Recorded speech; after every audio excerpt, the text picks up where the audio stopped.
que j'ai beaucoup apprécié dans ton bouquin, c'est l'insistance qui est mise à dire qu'il s'agit d'un mouvement politique. Alors pas politique au sens politicien, mais politique au sens qui veut changer la vie dans la société, qui veut changer la société en fait. Oui, c'est vrai que c'est pour moi le projet politique du siècle qui vient de commencer. C'est le seul projet qui, pour moi, soit complètement révolutionnaire dans une époque où toutes les idéologies qu'on a essayées ont échoué. Le marxisme a échoué pour les raisons qu'on sait, le capitalisme puis le libéralisme ont échoué aussi. Alors on se retrouve avec quoi aujourd'hui? La seule proposition politique nouvelle, enfin qu'on nous présente comme nouvelle,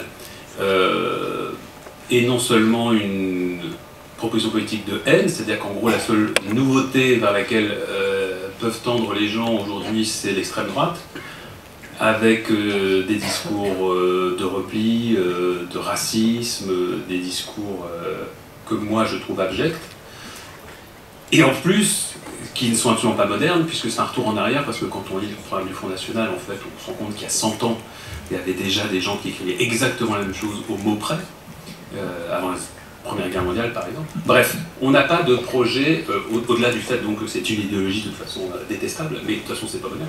Donc qu'est-ce qu'il y a comme projet nouveau? Je n'en vois pas, à part effectivement l'antispécisme qui dépasse largement, et c'est ça peut-être sur lequel moi j'essaye d'insister, même si une fois de plus c'est pas ce dont on a le plus parlé dans les médias, et c'est tout à fait normal parce que c'est pas la chose la plus simple à aborder, mais qui dépasse bien évidemment le cas des animaux non humains. C'est-à-dire que la démarche antispéciste est une démarche qui a des implications sur tous les pans de l'économie, sur les rapports des humains entre eux, puisque je pense que la démarche antispéciste est une démarche qui refuse la notion même d'exploitation des plus faibles par les plus forts.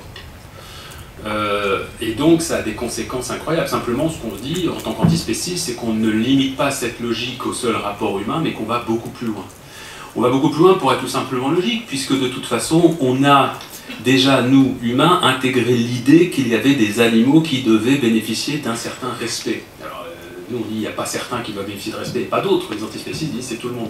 Mais en tout cas cette notion selon laquelle il y a un vrai problème moral à maltraiter des animaux, c'est déjà quelque chose qu'on a compris.